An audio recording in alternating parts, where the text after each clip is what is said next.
Lupin III's The Woman Called Fujiko Mine, which was an anime that came out in 2012. This was in Japan. But Funimation brought it out here in 2013, and apparently they've lost a license to it. We obviously don't know why. I did want to bring this up though because I do like talking about licensing stuff and things like that. Not just because it really does interest me, the whole licensing agreement stuff. Apparently, I would imagine this one was 6 years long, or it could have been a 5-year deal if you count 2013 to 2018, or a 6-year deal from 2012 to 2018.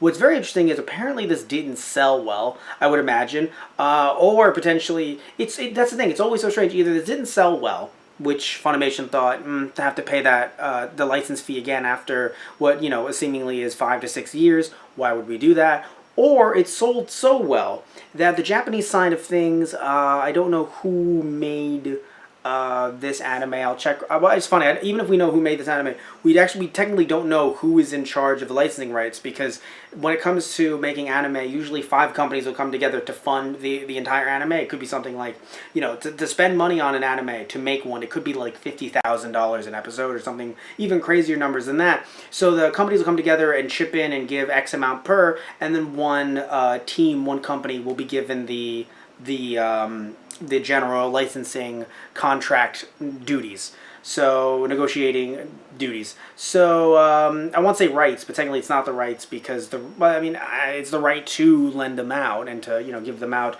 And Funimation, clearly, from the American side of things, got those rights. But yeah, so the anime could have sold well, potentially, although Lupin III is very interesting with its exposure in the States. People definitely liked and like it, and there definitely was a time when I would argue it was popular, but I don't know if it's kept up that same level of fame that it had in its heyday, in the US anyway.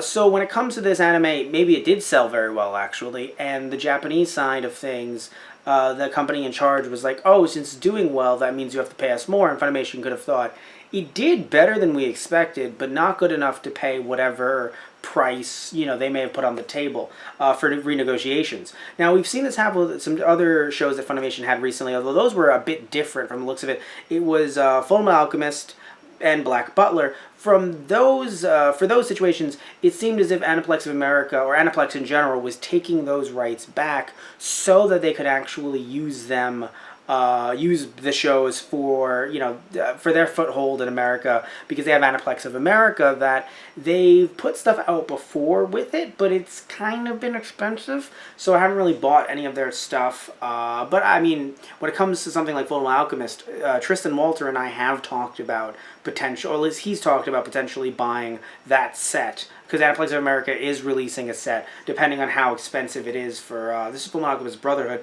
although Aniplex of America does also have the original Fullmetal Alchemist as well now, because that was also pulled from Funimation, but that has not been talked about being re-released. For all we know, it may never be freaking re-released. So, I want to tell you guys this because I mentioned earlier it interests me, but also in case some of you guys are Lupin fans or were thinking of picking this up and you never did for some reason, now's the time, I would say. Also, this is not available on their streaming service anymore. However, if it was ever available on Crunchyroll, then it still definitely could be. Crunchyroll most likely did not go to Funimation for the rights for this. They went to the Japanese company to do so. So it should still be on Crunchyroll just fine. But if Funimation streaming service was the only way to get this, I would suggest you kind of go out and get it soon.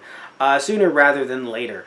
Either way, I know nothing about this anime. I don't know much about Fujiko Mine. I know a little bit about Lupin III, but not much really. I want to know more about Lupin III, but I never know when to jump in. If you guys have any suggestions, tell me in the comment section down below. Either way, I hope this helped get the word out. I hope you guys get some copies if you haven't already. But don't scalp. I shouldn't have to say this. It's 2018. I shouldn't have to say it. But don't scalp them. Don't. There's a small market for Lupin. Not that people don't like it. There's just a smaller market. Don't scalp. You're just going to be sitting on them for a very long time. Don't do it.